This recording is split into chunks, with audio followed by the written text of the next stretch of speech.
Right, another day, another attempt to explore the Metroid homeworld. Anyway, let's get to a section of tunnels we haven't explored just yet. Hopefully without consistently getting screwed to the wall by some of the random enemies we come across along the way.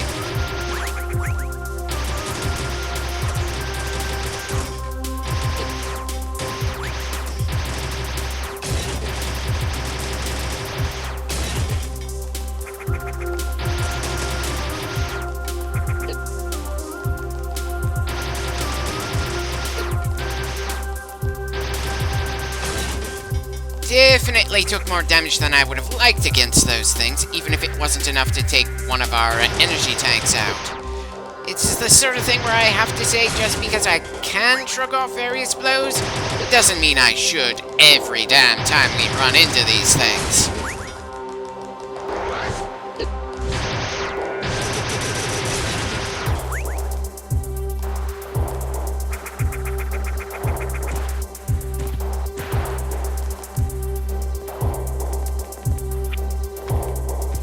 Could probably just space jump my way all the way over all this lava, but may as well let the spider ball get some more use since this and the 3DS game are the only ones I remember that have the ability. You know what? Never mind. Considering we have to deal with those lava faucets as well in here.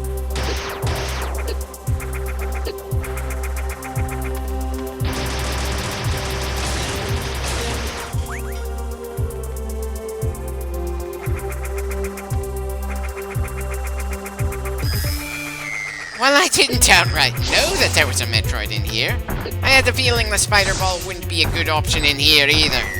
Anyone else find it funny that the ability that Metroid 2 tried to make an interesting gimmick ended up kinda getting mostly forgotten, even within the very game it was introduced?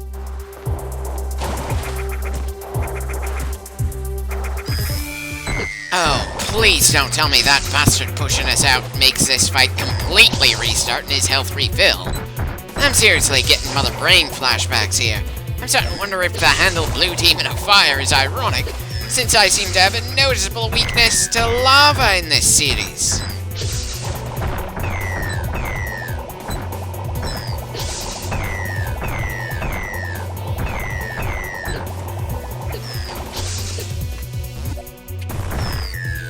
Holy shit, it's amazing just how throwing lava underneath the damn thing made that so much more tense.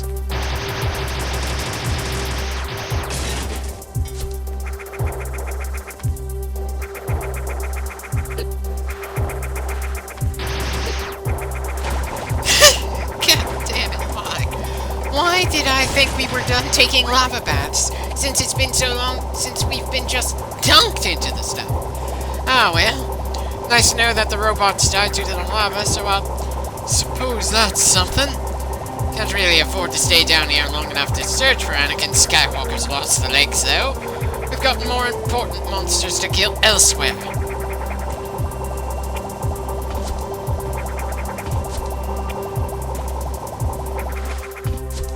Oh, we've got a lot of tanks to refill after that screw-up.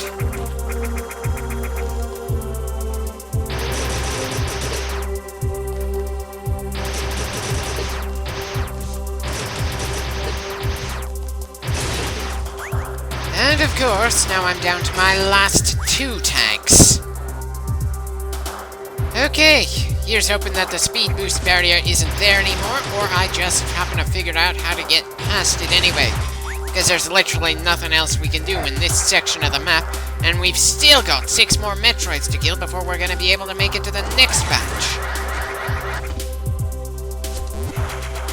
Okay, nice that we managed to get that upgrade, even if it wasn't an especially big improvement. Seriously, we don't have any problems with running out of missiles while dealing with the Metroids. But I suppose it makes sense that an upgrade that makes us immune to lava isn't just gonna show up in some random wall. Something that important is gonna be somewhere that's got a Chozo statue in it.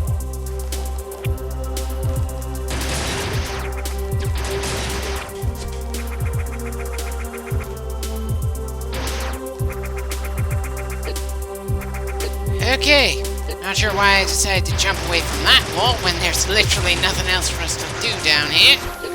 Hell, I wouldn't have even needed to look for more health if it wasn't for me heading to the left like that.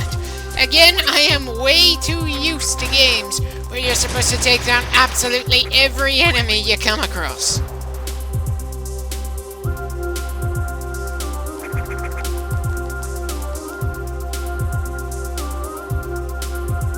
Well, at least I stopped long enough to realize, yeah, I need to go to the right anyway.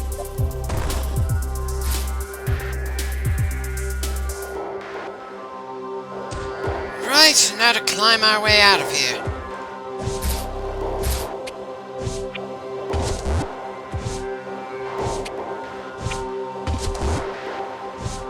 And of course, that hopping bastard's gonna make sure that we have an annoying time getting out of this hole.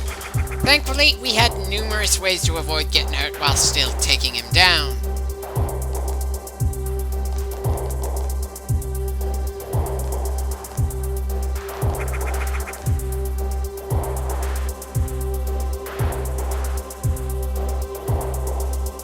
Definitely remembering there was another speed boost block preventing us from getting another minor upgrade, but again, since I'm far from accurate with the speed booster, it's probably best if we just move on.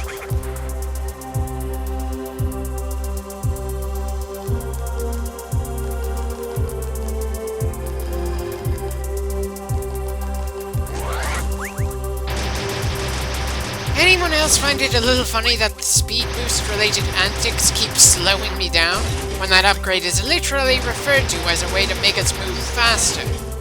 Maybe I'm just biased, but I'd have preferred we didn't have the speed boost, but the series continue to experiment with what they can do with the spider ball.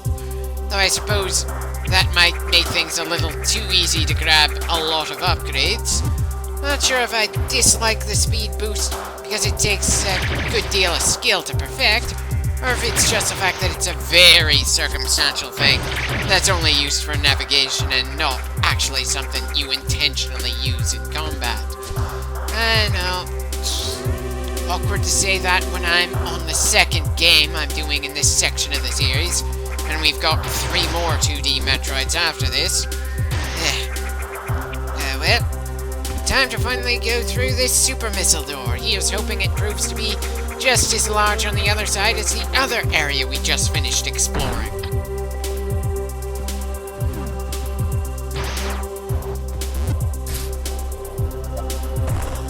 Oh, you've gotta be kidding me. We need super bombs to get through. I'm sorry, but did we really need to have another barrier after we just got through? Ugh.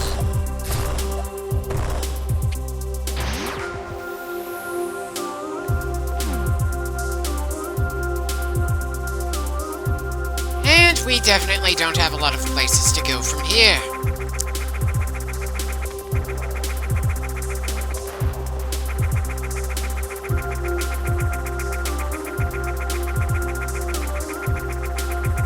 Right, wasn't expecting anything in that unknown block, but still worth checking.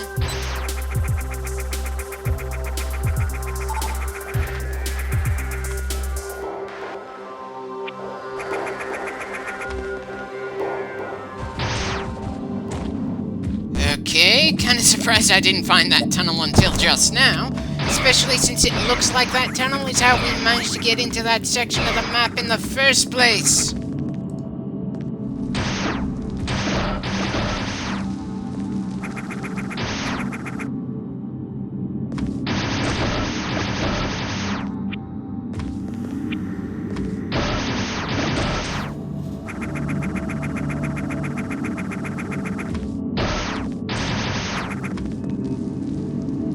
Right.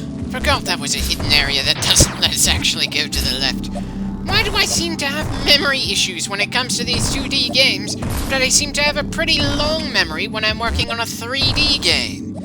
Or is it unfair of me to base how I typically do 2D games just based on the Metroid games we've gone through so far?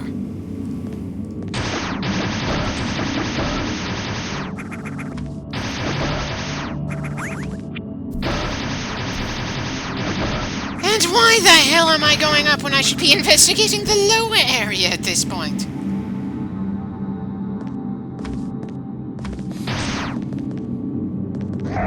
Not the lower area I was thinking of when I said that, but it may end up leading to somewhere, so let's go.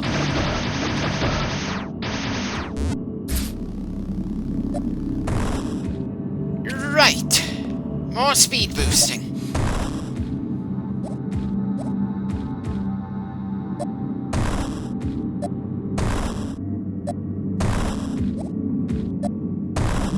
Okay, definitely going to be a pain to figure out how to do a proper speed boost for this hallway. Well, not in terms of what I need to do, but setting it up. At least it's not that hard to clear the room of enemies. That's a small mercy.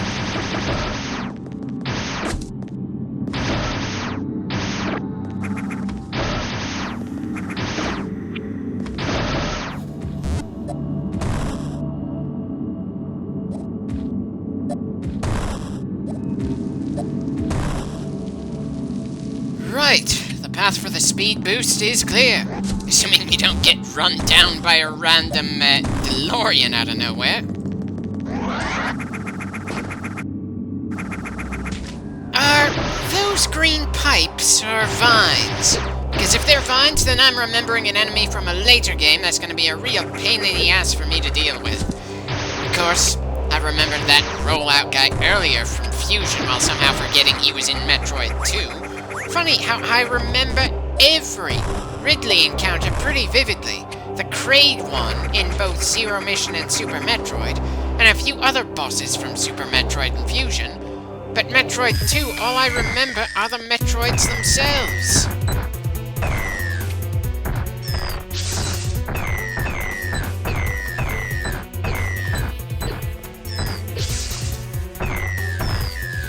Right, 5 more to go before we can move on to the next major area. Why is it that I feel we've gone through more than just 7 clips for this particular game at this point? I'm not saying that the amount of repetition in this game makes it feel tiringly longer than Zero Mission, just that it does make it feel like it drags on a bit more compared to the previous game. Looking forward to seeing if the 3DS game makes it feel like these same events drag on like this one, or if their different take on Metroid 2 keeps it feeling pretty punchy throughout the whole thing.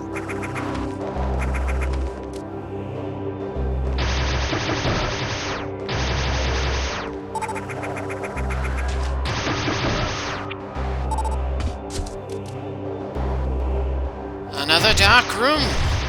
Not that the darkness seems to be doing all that much to hamper our visibility. We can still see the terrain and the creatures in the room well enough to know what to do and where we can land.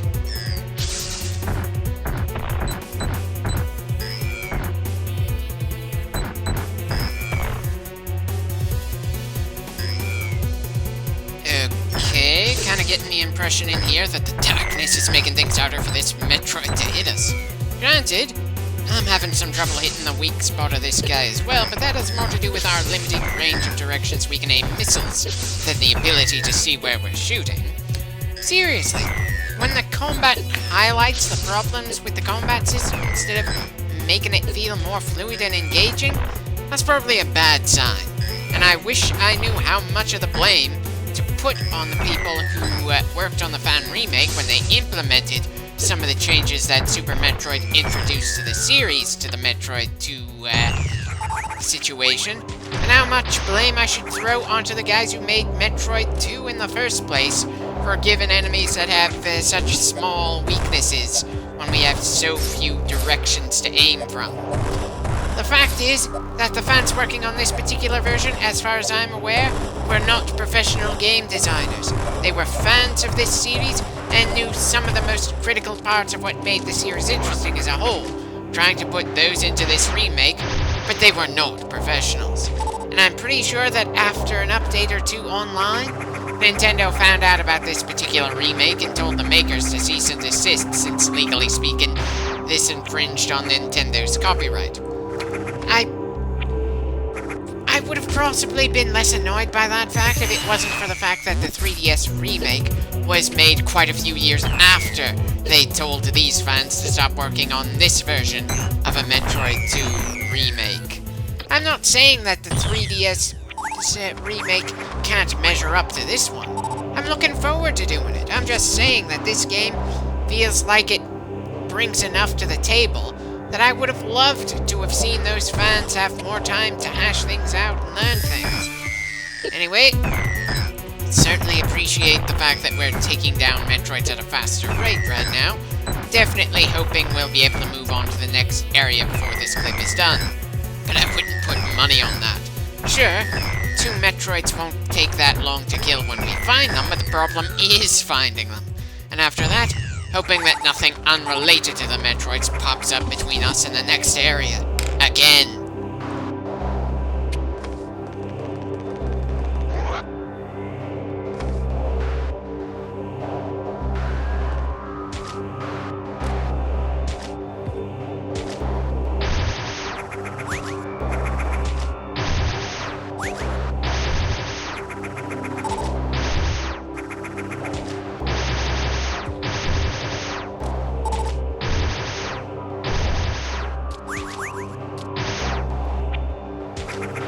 Okay, somehow was expecting to find another path once we got to the bottom.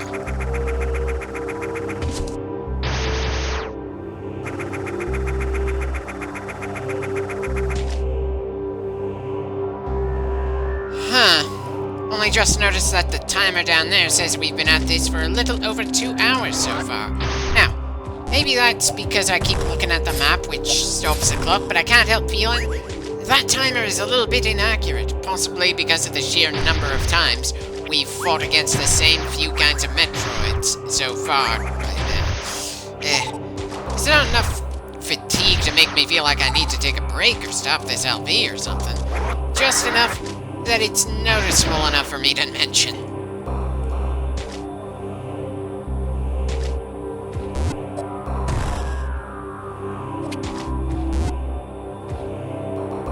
Yeah, definitely gonna find the next Metroid in a hurry here.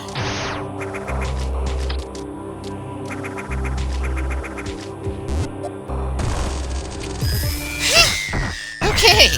Didn't expect to drop down and get hit from behind. Too bad for him, that's not gonna be enough of a surprise to take us down.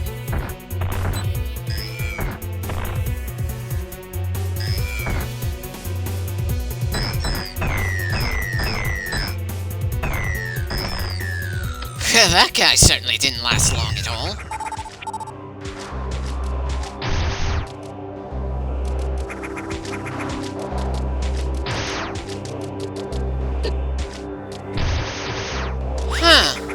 Didn't know those little plants could hurt us if we walked into them. I suppose with the number of them we've destroyed down here, it's understandable they'd be allowed to defend themselves to some degree. That's right. I'm showing sympathy for immobile plants that somehow give us missiles if we destroy them. Sure, the Metroids themselves are probably the most dangerous things on the planet. Especially since the deeper we go, it seems things either become more dangerous to match the Metroids, or they just cease to exist. But with the sheer number of creatures and plants that have little to nothing to do with the Metroids that we've slaughtered on this planet so far, I'm pretty sure Samus is gonna be the single most devastating thing to this whole ecosystem. I'd make a joke about this planet being Space Australia or something, but then I remember that every environment in every Metroid game, 2D or otherwise, has mostly things that want Samus dead. Though by that same logic, Mario also has to deal with obscenely hostile environments rather frequently. But they rarely, if ever, make it feel especially fearsome for him to deal with that crap. Funny how the family-friendly company Nintendo is so good at making you more paranoid about your surroundings than some of the companies that outright make horror games. Though, maybe that's unfair of me to say since I haven't outright LP'd any horror games just yet.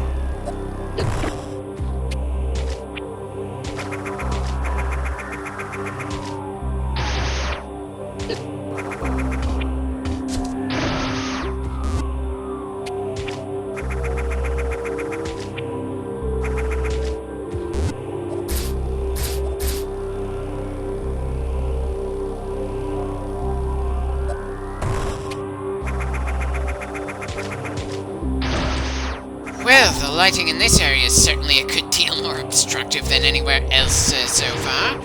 If it wasn't for how easily we destroy Metroids, I'd probably be a little intimidated by how little we can see here.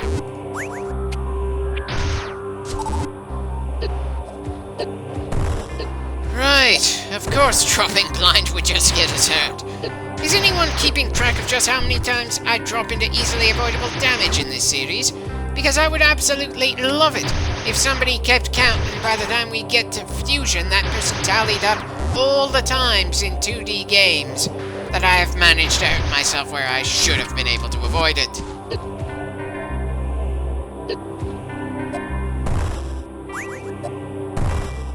Well, that's certainly an annoying slowdown.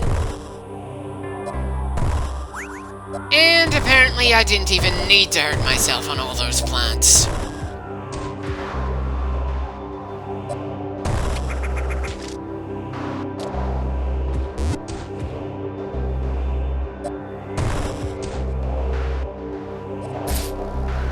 Certainly an interesting barrier for us to have to deal with.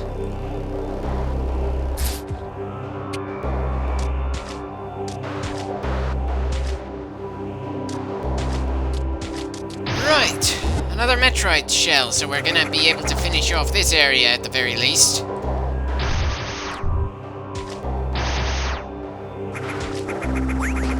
Kind of wishing Samus had a flashlight for her suit about now. Or some method for her visor to deal with extremely low light environments.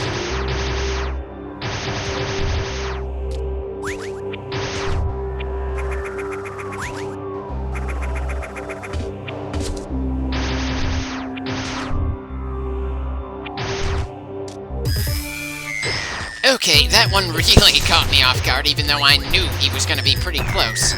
2 ambushes in the same clip.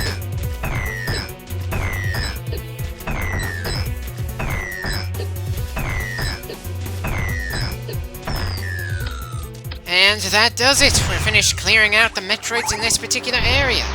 Probably gonna end this on a save point that's still in explored ground rather than anywhere fresh. Still, considering how much we did in this clip, it feels like a break well earned. And now I'm going to start dreading when I finally get around to the Metroid Prime games.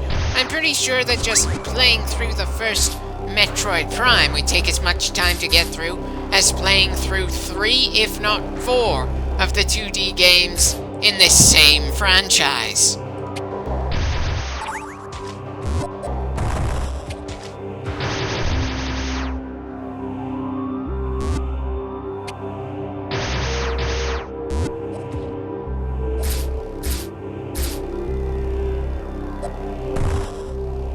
Not even sure why I thought that plant would give us anything on the way up if the one just above didn't.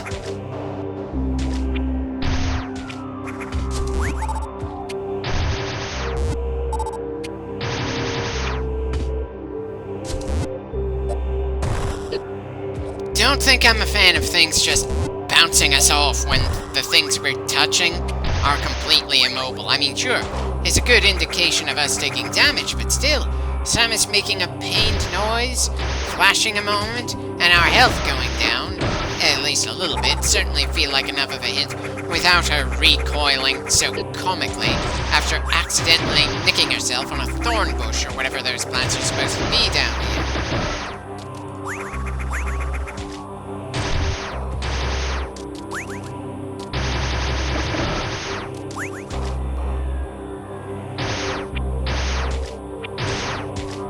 Definitely hoping that the future areas we go through aren't going to get quite as dark as this particular section of the rooms do.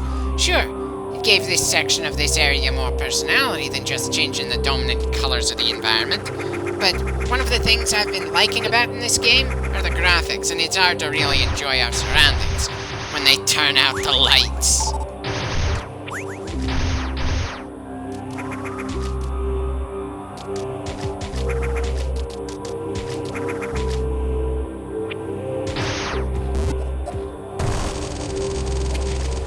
You'd think I'd have remembered that the ground entirely disappears in this room since it's happened to us before in this very clip.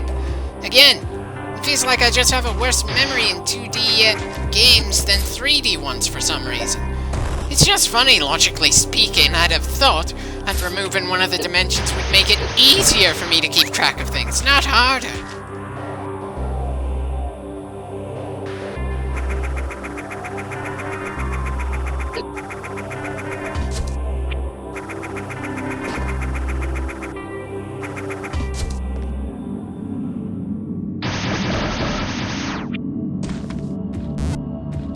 It's a damn good thing we didn't need to use a speed booster to get back through here.